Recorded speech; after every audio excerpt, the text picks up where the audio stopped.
hoş geldiniz. Ben Canan. Bugün sizlerle kırmızı lahana salatası yapacağım. Birçoğunuz muhakkak kırmızı lahana salatasını biliyorsunuzdur. Pek zor bir salata değil. Ama bugün sizlere bazı püf noktalarını anlatmak isterim. İsterseniz gelin beraber yapalım.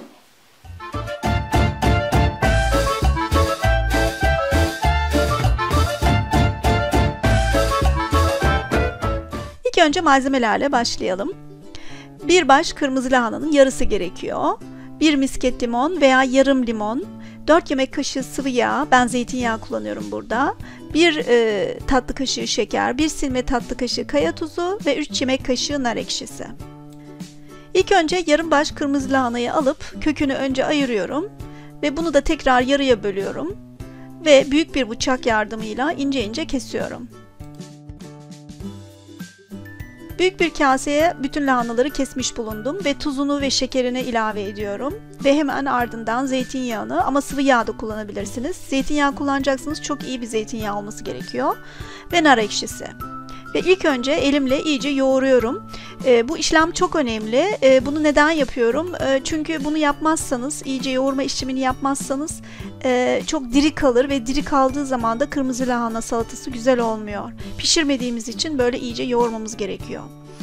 Evet, şimdi iyice yoğurduktan sonra da limonu veya misket limonu ilave ediyorum.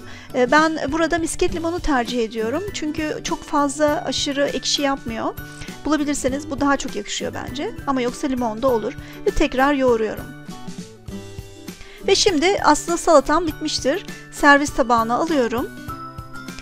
Ve kırmızı lahanayı tabii ki böyle sade şekilde servis yapabilirim ama ben süslemeyi tercih ediyorum.